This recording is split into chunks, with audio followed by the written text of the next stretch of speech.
in a few seconds. Yeah, start. Great. Good evening, everyone, and welcome to today's episode of IIW Inspiring Indian Women. It is also Navratri, day 2.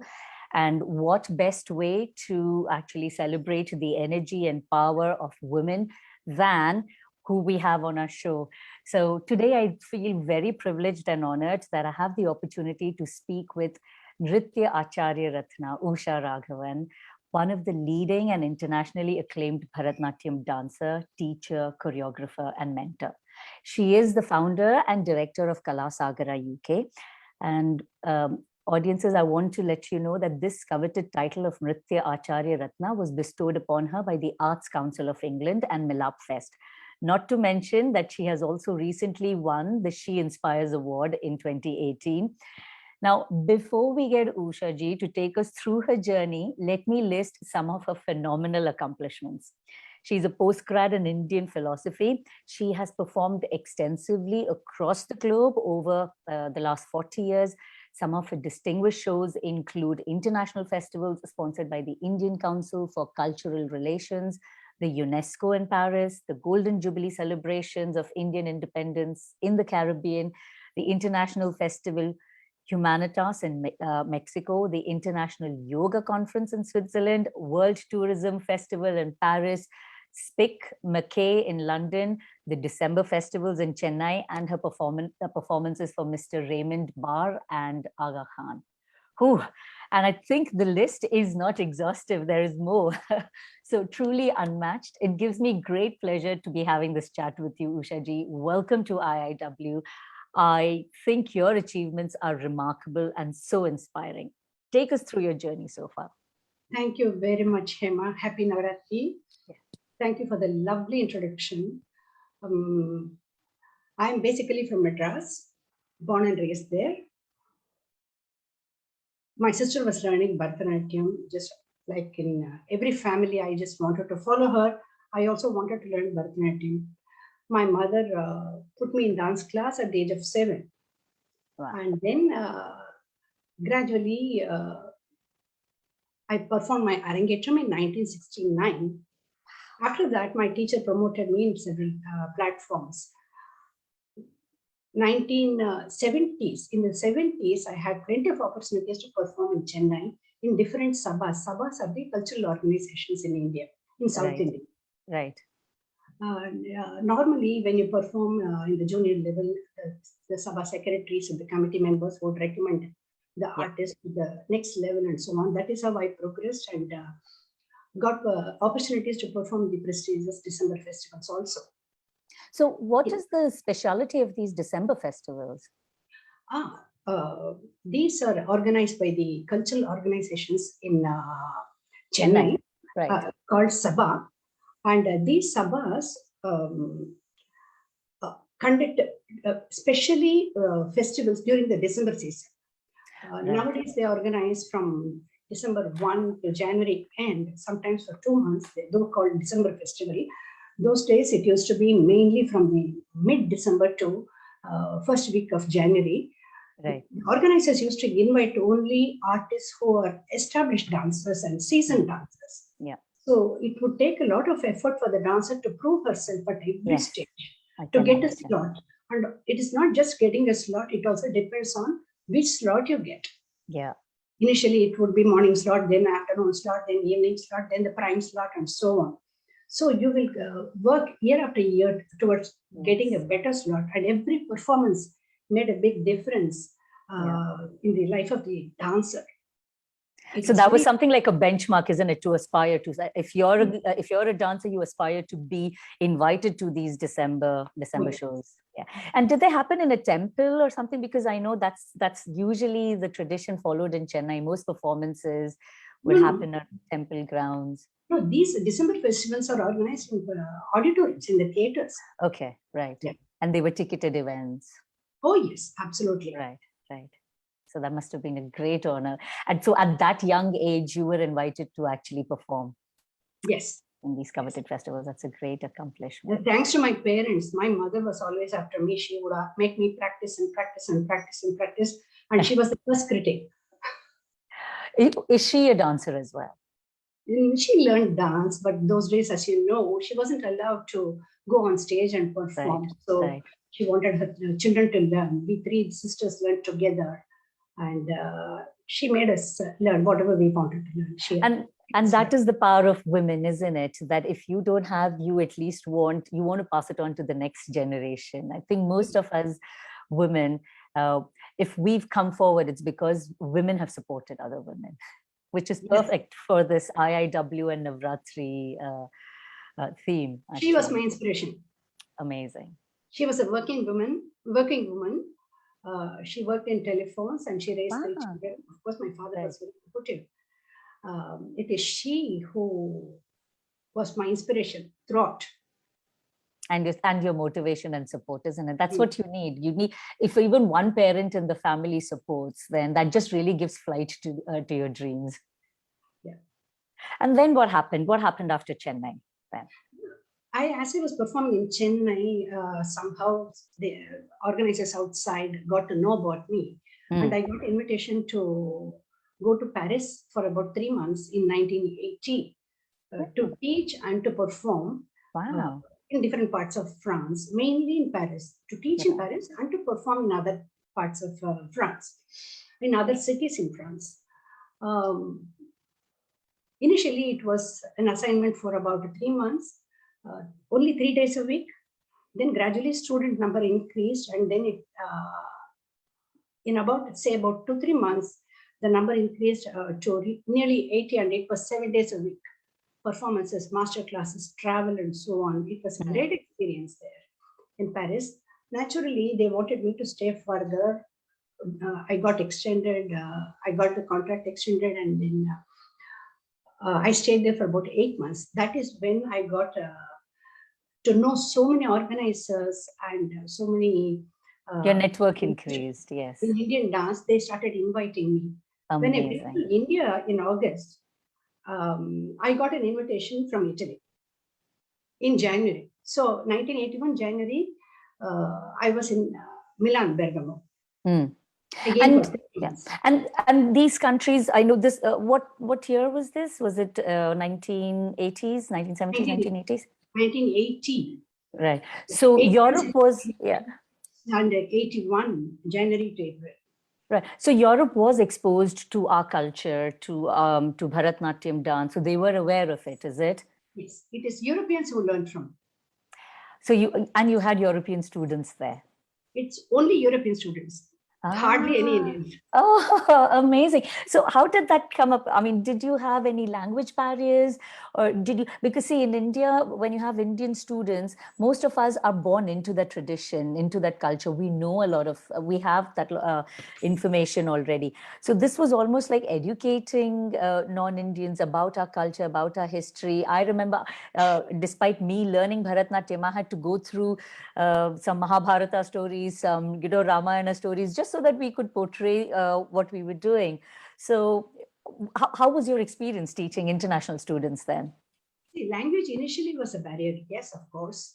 But these students, all these students, European students, I've seen that is something very special about European students. All these students, once they decide to learn Bharatanatyam, they learn the language, they try to learn, read about Indian culture and tradition. Oh, they amazing. Follow the teacher. They used to, after class, they used to sit and talk to me. And after my performance, they would discuss the concept or the choreography and so on with me to have a better understanding. Yes. And I have noticed that. I mean, when I remember we had an exchange student when I was learning Bharatnatyam, and even here when I have tried, joining some Bharatnatyam schools, what I have noticed is that those who don't come from a culture, they are so diligent, they are so hardworking, and especially with Bharatnatyam, where you want straight lines and when you want that perfect ayata or aramandi, they will strive for that. Sometimes I feel ashamed that I take it for granted what my culture has given to me, and I can be lax, but they put their heart and soul, they give 110%. I've noticed that. Yeah. And not a single beat that goes wrong. Yes, and they are fascinated by our Abhinaya. Yes, yes. When I was teaching starting from 1981, I was teaching in Bergamo until recently. These were actors Oh, doing contemporary theatre. right. Even now they practice. They have been learning Bharatnatyam, Kathakali, and Odissi. And it was a great experience teaching actors. I asked them why they should learn Bharatanatyam. Yes. And they said that it is in Natya Shastra that they find authentic information. Yes. And it helps them to understand Indian art, to know how to act in Yes. whatever they do. Yes. Yes. And I don't think we can find a treatise as big as Natya Shastra in any other culture. It is a complete text on how to present, be it dance, be it drama. That is the go-to text, isn't it? I have my Natya Shastra book over here. Sometimes it's just amazing to leaf through the pages. I haven't read the entire book, but that was part of our syllabus, isn't it? In fact, a lady who learned with me, a Swiss lady, she has done a PhD in Tala structure in Natya Shastra, for which she studied Sanskrit in MA. Up to MA level, she did in Sanskrit, and then in Indian University, and then she wanted to study the original text. Then she did PhD in Tala structure. It is to understand that she came to me to understand how we do in dance, so that she will be able to understand the theoretical aspects. And what was her motivation to do this? Only to understand Natya Shastra and the Tala? Was it for her research or something? Because it is for her research purpose, yes. Right. And I think that shows her dedication, isn't it? Because I am learning Sanskrit now. I've just given one exam through Sanskrit Bharati in UK. And I will say it is easy when you speak, and I find it the most spiritual language, most logical, but you have to give it a lot of effort because it is very grammatical and there are lots of things you need to learn. So while it is easy and spiritual, it takes ages. So I think that dedication for her to learn that and then to come and learn dance from you, that is phenomenal. I haven't heard a story as similar as this before. A student of mine, an Italian, she's Annalisa Migliorini. She is in Rome. She has established her Bharatanatyam school there. She has been following Bharatanatyam with me and my sister since about 20 years ago. And she considers you her guru. Yes, and she does it full time. Okay. So is that then, would we call that maybe not a franchisee, but another branch of your school that you have over here in UK? You like say Kalasagara Europe school. Yes, she used to call it, she calls it Kalasagara Roma. Oh, okay. Okay. And I wanted to take the audiences to some of the pictures that Rashmi is sharing on the screen now. Rashmi, if we could actually have some of the previous images right from the time when Usha ji was initially performing. I think there were some black and white pictures as well. Let's have a look at that. These, I believe, we will talk about this. These are amazing, amazing pictures. It looks like a production, so we will talk about this. But I think we will come back to this. Tell us something about this golden moment for Indian community. This was a cover story when I performed with my daughter Srinidhi in Barbados. We were invited to perform together as mother and daughter for the Golden Jubilee celebration of Indian independence. That was in 1997. I have seen a picture of you with young Srinidhi. Tell us the story about that. Rashmi, do you think you could this one? Yes. Was this her first performance? In Paris, yes. Yeah, before that she performed in Switzerland solo. With me, as she performed in Paris. We did duet. She did, I must mention this here, she did Alaripu, Kautum, Jyotishwaram, Shabdam, something like that. So the entire repertoire. People were fascinated to see her Shabdam. After I performed Varnam during interval, the organizer came and asked me to ask her to do one more piece. Then I told the organizer at that age, she hadn't learned a proper padam to perform before audience. And then she consulted the audience back again, came back and told me they want to see her Abhinaya again. So let her do Shabdam again. On the same day, she did Shabdam again.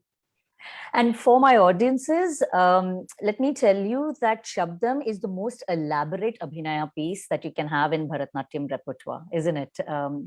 Padam, I think, is more spiritual and slightly smaller, if I remember my repertoire correctly. So Shabdam will be based on any of the Navarasas. I don't know which rasa you would have picked up. Shabdam is basically spiritual composition, in the sense it is based on bhakti. Bhakti rasa. Devotion to God. Yeah. So and how old was Srinidhi then when she performed that Shabdam? I think she was 7 or so. So at that age, to perform Shabdam and to actually enthrall the audience so much that they asked for an encore and to ask her to perform again, that is phenomenal. I can only imagine the mother-daughter relationship where you have imparted that knowledge to her and she's happily imbibed and taken it to another level. And what are we seeing over here? These are amazing pictures you've shared. Is that 1982? Yeah, this was a performance in Berlin. I got the opportunity to see the Berlin Wall at that time. My organizers took me, and when I see this picture, I remember the Berlin Wall. Was this your first performance in Berlin then? Yes. It was an overnight travel from, I think, Bonn or so, non-stop train from Bonn to Berlin. And I performed there. I couldn't get to see much there after the performance. 2 days of performance. Very good audience. They were very appreciative of Indian art and culture. Then that was it. After that, I couldn't go to Berlin. So much had happened. I performed in Germany, but never went to Berlin again. And, you almost remind me of Vajayanti Mala, actress in this one. Thank you. Oh, this one was taken in 1981 in Milan, in Bergamo. And back then, these pictures spoke a lot, isn't it? Because I will admit, we didn't have access to cameras in our house till about early 90s. So to be able to cherish these photographs that the organizers would have taken and shared with you, I'm sure you still have an album of all these. Oh, I do have. I do have a good collection of black and white photos.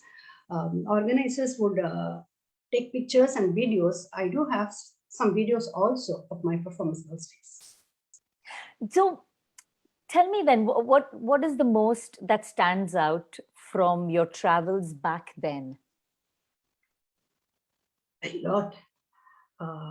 Share a couple of stories, and then we'll come back to the Jugalbandi that you had afterward. Yes, I'll come to the Jugalbandi later. I used to come across very interesting students, and sometimes even from the audience, the reaction would be very touching.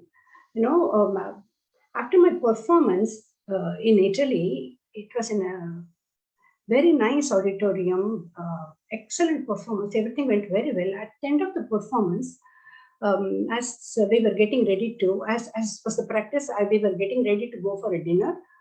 And there was one guy sitting in the auditorium. He didn't leave. About 500 people were there. This guy was sitting there, not moving.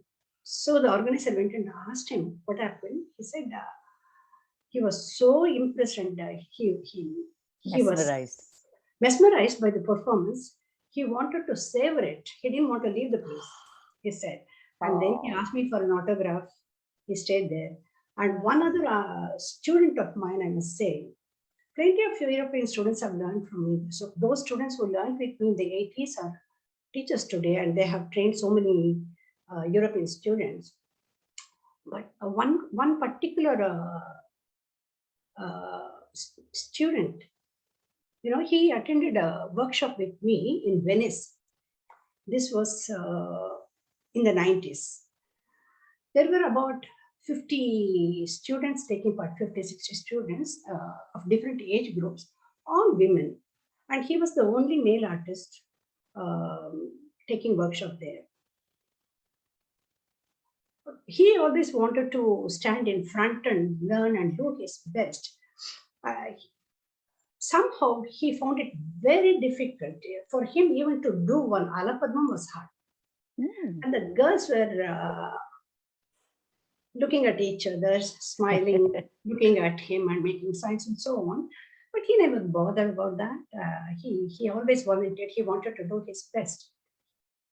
And then when I gave assignments, he was always the first one to do the assignments and then come back. It was a 15-day workshop in Venice. Okay.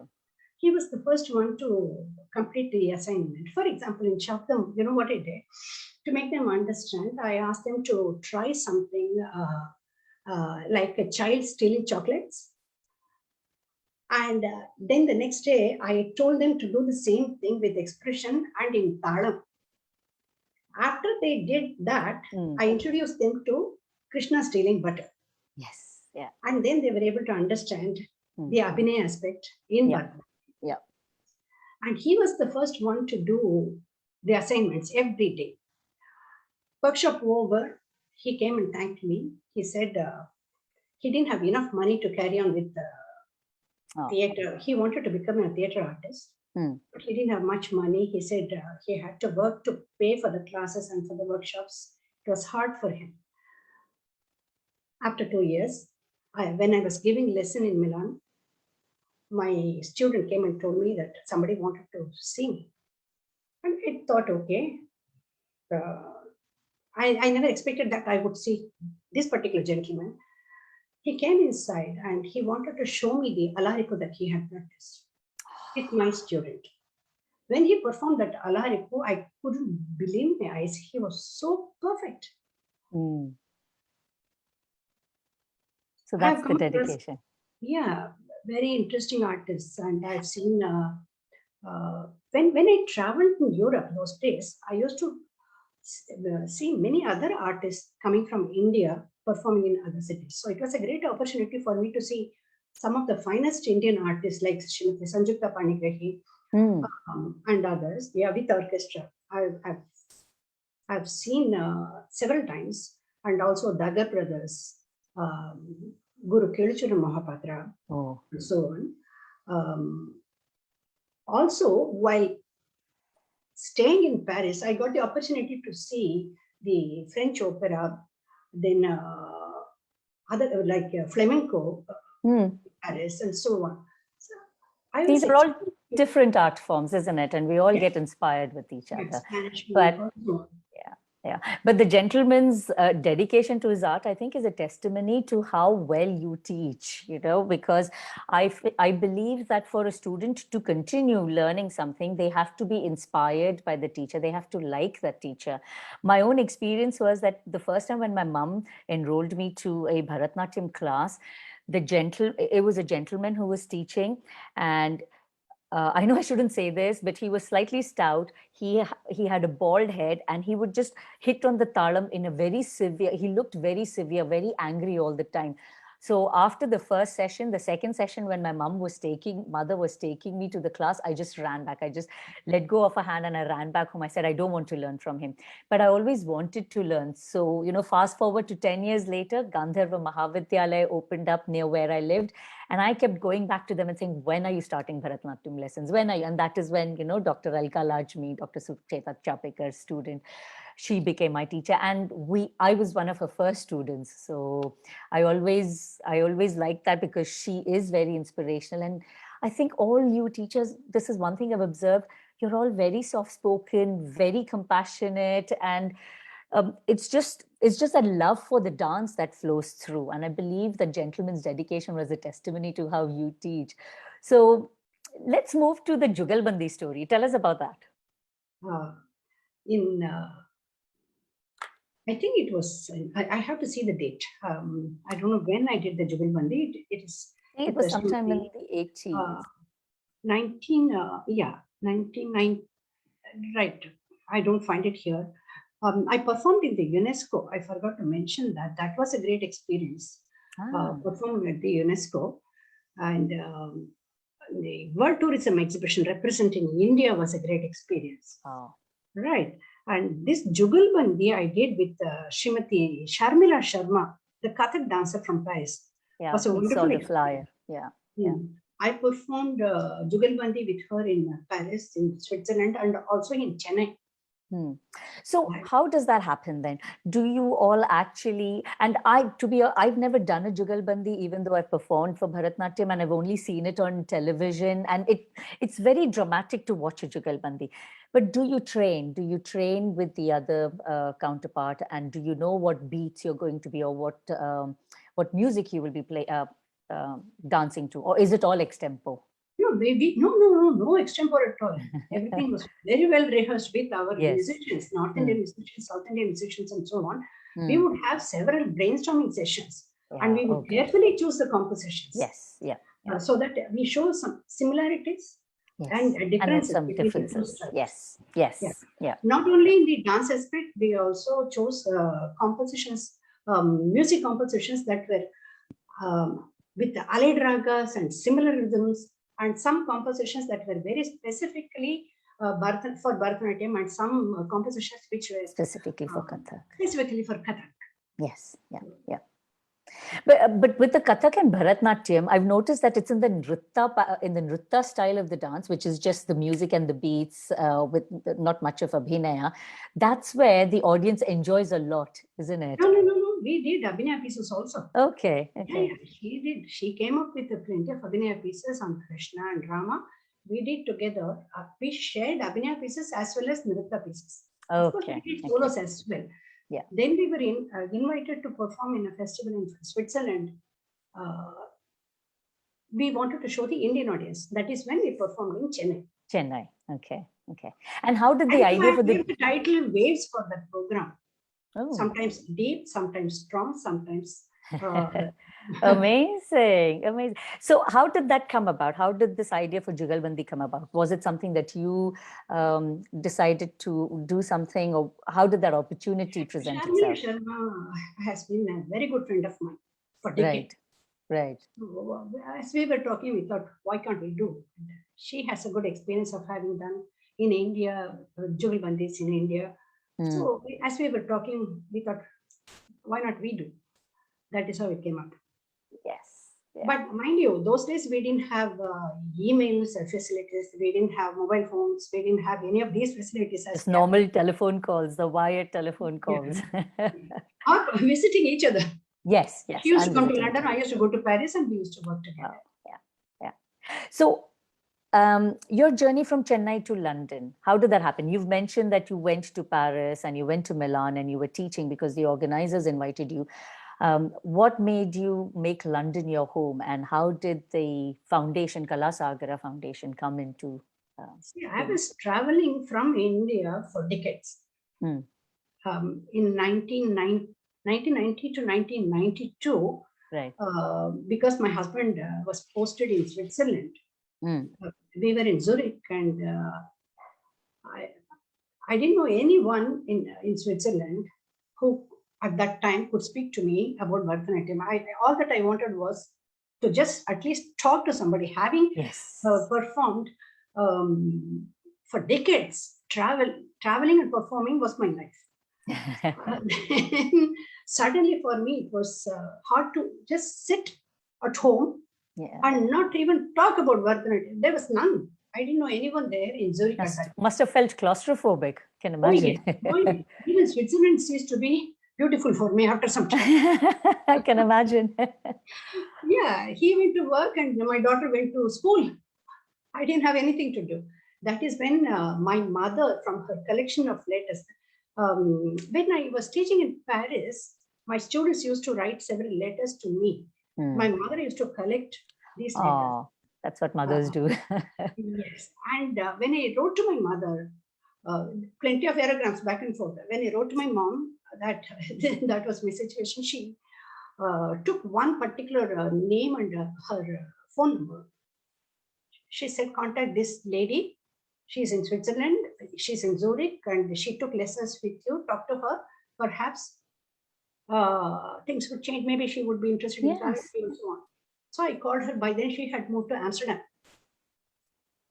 And then she somehow got to know through my contacts in Zurich. And as I was looking for her, she called me from Amsterdam. She came all the way from Amsterdam to Zurich to see me.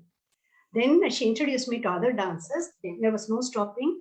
I had a major dance tour inviting my teacher from India with orchestra, full orchestra. And we gave nearly 22 performances during the tour. Yes, within a matter of 1 month.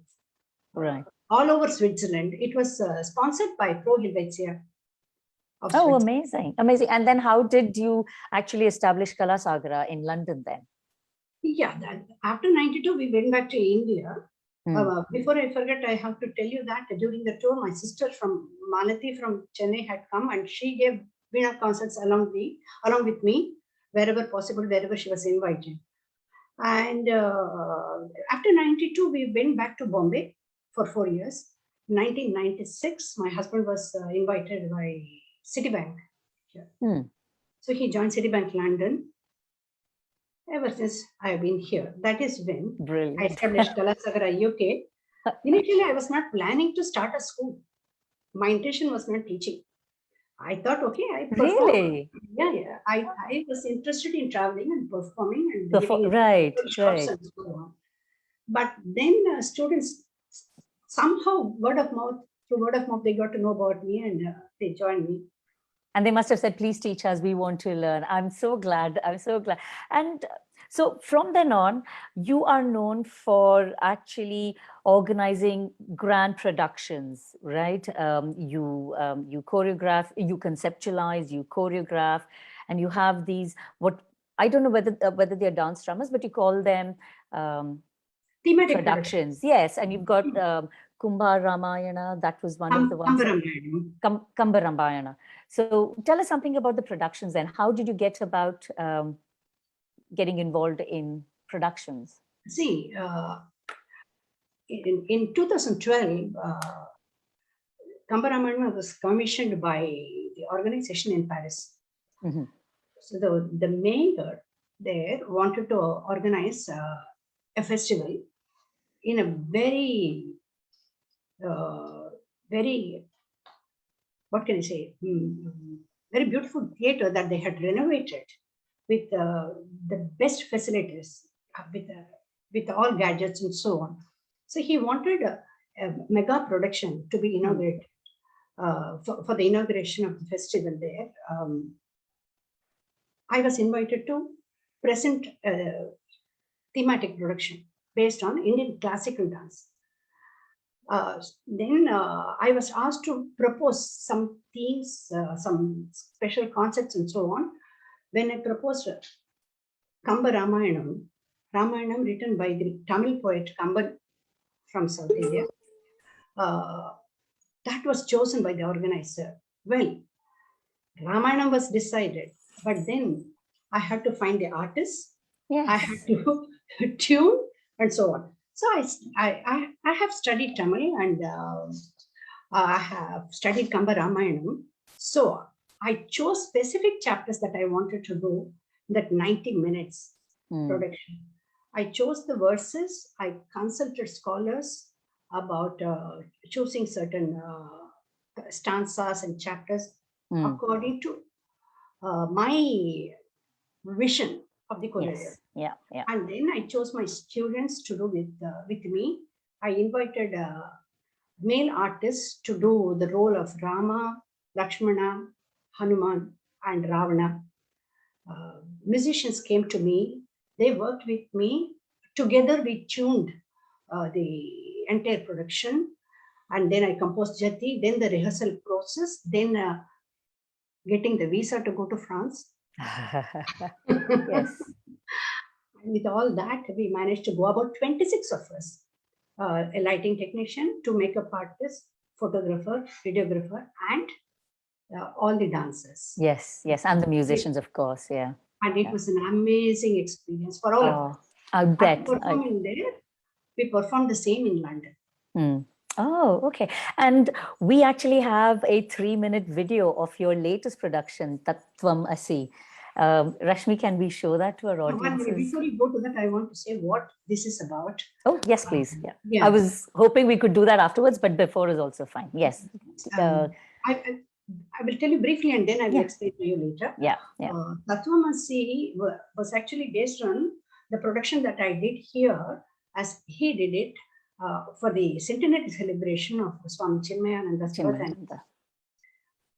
So that production that I did here in London was slightly modified according to the number of dancers and so on, and re-choreographed. Yes, yeah. There's always adjustments, isn't it?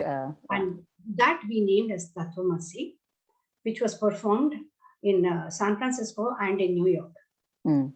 I will talk about it later. Shall we have the video? Yes, definitely. Yeah.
I wish we could have attended this production. This is fantastic. Were you in this production, or was that your daughter Srinidhi that we got to see? It is my daughter who performed in that. Yeah, I did only the choreography. Right. I did the music part of it with my musicians. Amazing. 5 artists from San Francisco, from California, and 5 artists from New York participated. Oh. So I did the choreography here, sent them on WhatsApp. They practiced, they sent back. This way we worked for some time. And then I went to California to teach them that particular group and then teach the New York group. I had to take care so that There was no clash. There was also a costume change according to the scene. Everything was scripted precisely, every second. Everything was scripted. And just at the grand scale of this production, give us a bit of background on how much planning and effort it takes, because costumes, musicians, the compositions itself, you need to get the choreography, all of that, and then also trying to collaborate with people who are not within your local area. So that is quite a lot. So how long did this take then? See, this particular choreography is based on the lyrics written by Swami Tejamayananda. And I had the core lyrics, but then I had to tune them according to the entire choreography. I chose the ragas, for example, when it is the birth, I chose Nilambari, and then what can I say? Depending on the emotion, depending on the scene, the sequence, and the drama, I chose first the ragas. Then I spoke to the musicians, asked them to tune according to the way I wanted, according to the duration. Then after working with them, with the basic music, with me singing la la la la la, all that, and then I worked with the dancers. Then after dancing, I wanted to do the music again according to our requirements, according to the requirement. Then it was back and forth for several months. Yeah.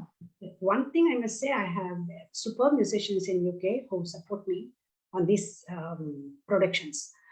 And then after doing this kind of work, musicians and dancers would meet.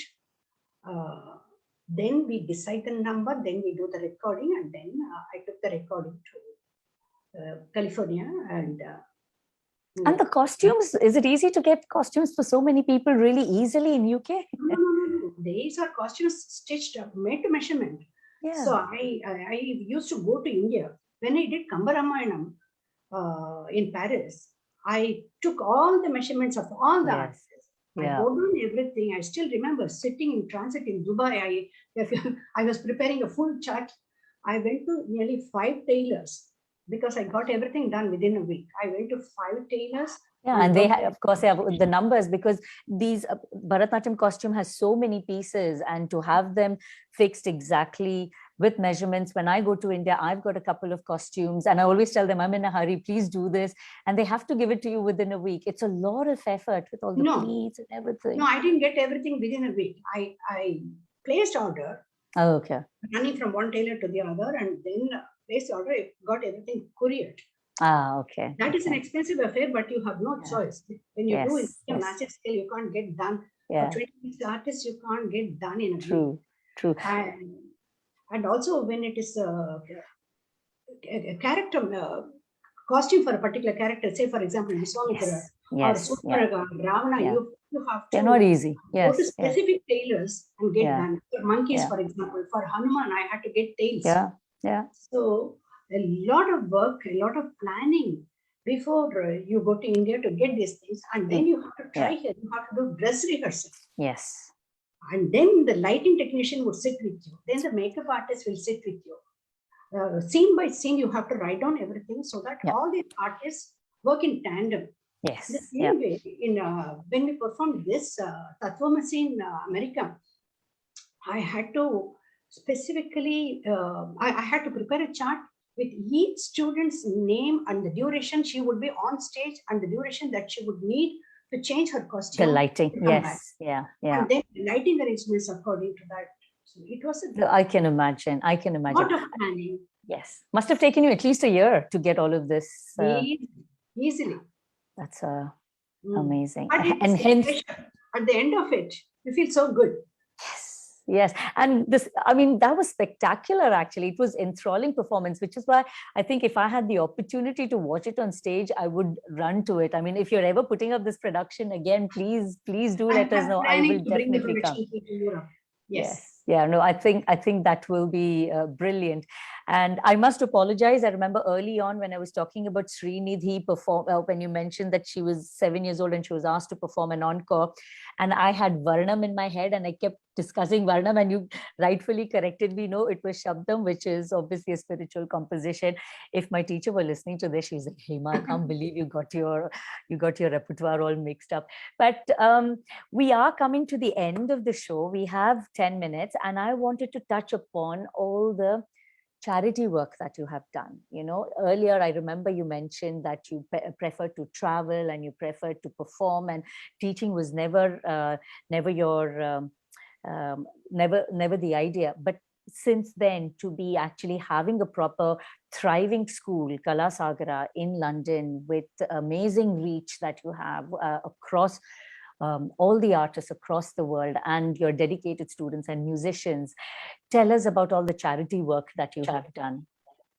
See, I will talk about the major ones. Yes. It was first the fundraising program for Navajivan Blind Relief Center in Tirupati. I've been associated with that charitable organization for nearly 30 years. I used to do it on a personal level. I wanted to do something to create awareness of the organization. So I organized a performance here, Vande Vasudevam, to raise money for the blind center. And then came tsunami fundraising. Yeah, that was a very big event to raise funds for tsunami victims. And then it was for Gujarat earthquake victims. Remember, there was a major earthquake in Latur. There was a big one, yes. Yeah. Latur, and I was in college at that time, in university, so it was quite shocking for us to hear about that. Some of our students were impacted. We did that. Then I have done for Calcutta Street Children. Right. An organization in Hertfordshire invited me to do the recent one is for COVID relief. Yes, I was going to ask you to touch upon that. You mentioned about the whole marathon. I learned you did this whole dance marathon for COVID relief. Can you tell us something in detail about how that came about? I wanted to raise funds for COVID relief in India in particular. So as I was talking to artists and organizers, this Palam Arts, the director of Palam Arts, CEO of Palam Arts, Krishnapriya, was very enthusiastic about doing something together.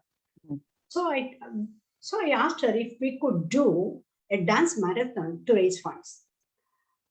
She was up for it, and then I charted out a plan. I invited some of the finest artists from across the world, artists from India, from Singapore, Australia, America, and Europe. I invited as many artists as possible. They were very happy to be part of this major event. What started off as the dance marathon for 24 hours or 27 hours gradually moved to 30 hours. Wow. We organized it according to the time zone of these participating artists. People donated generously, and we were able to raise nearly 11,200 pounds. Yeah, 11,200 pounds. Yeah, that must have gone towards a lot of medicines and vaccines. And and that I raised on the Give India platform.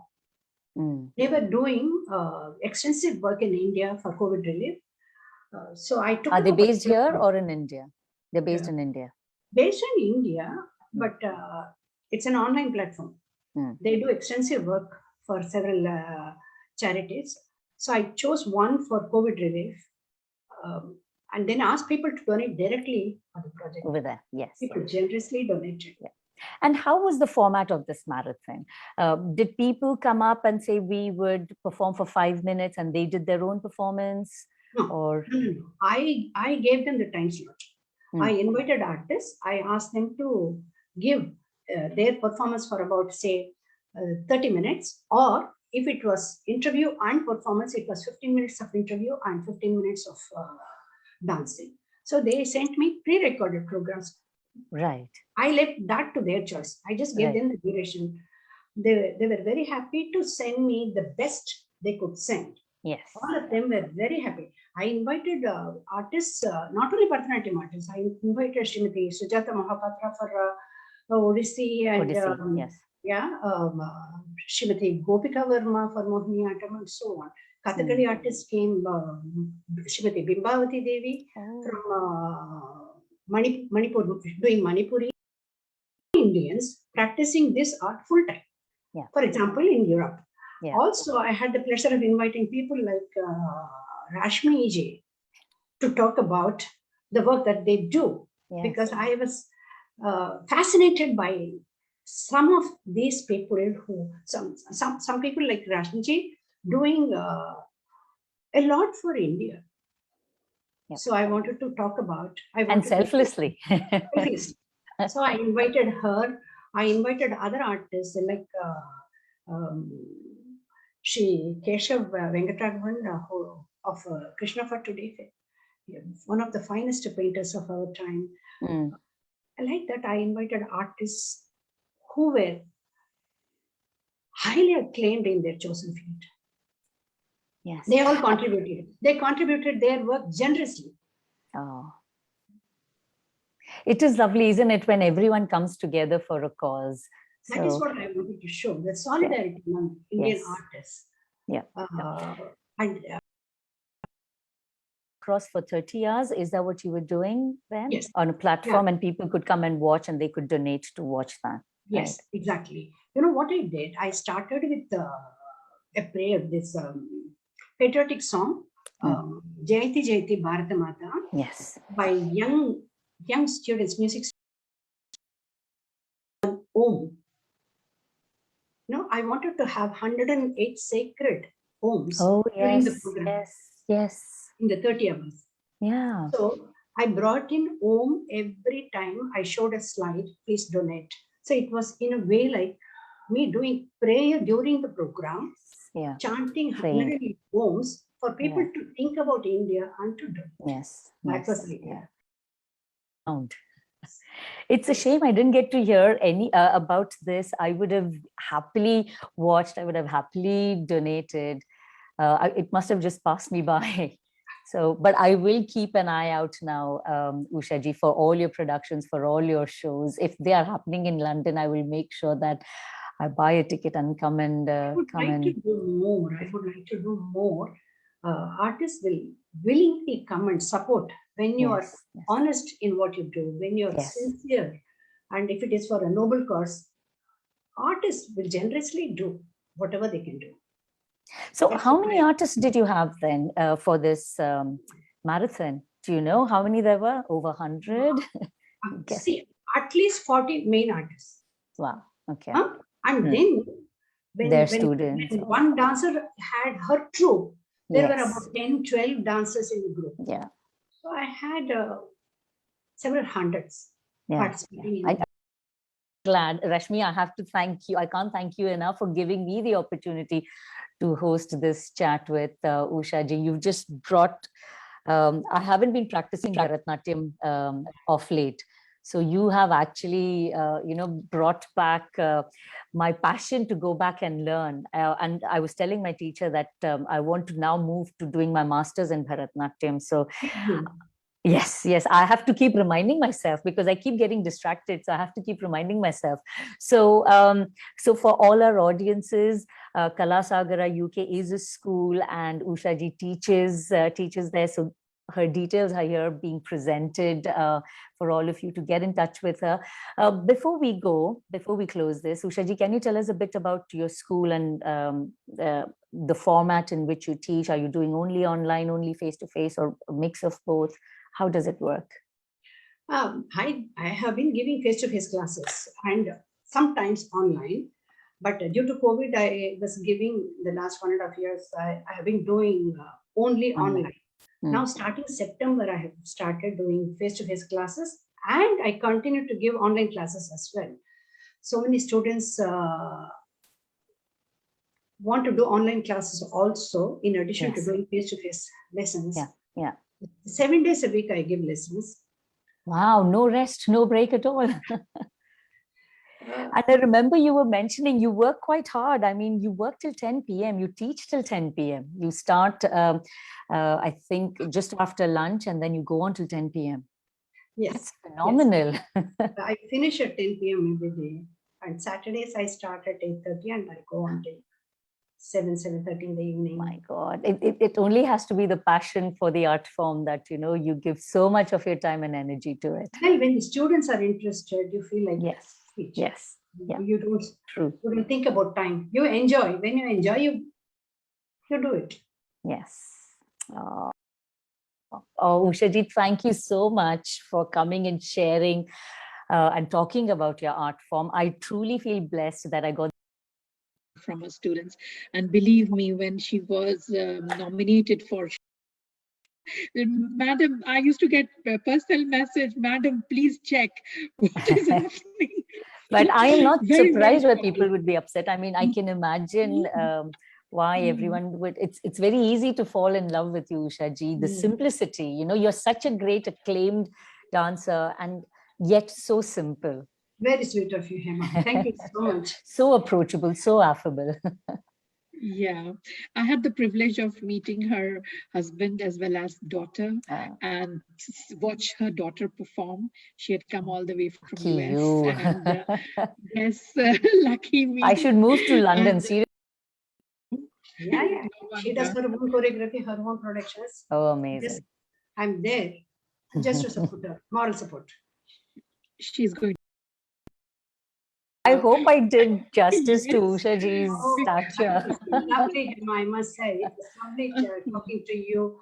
There's such interesting questions, and it was very.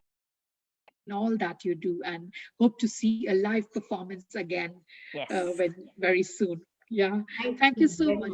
Rashmiji, that was wonderful. Thank you so much. It was a pleasure being here and meeting you. Thanks for the opportunity.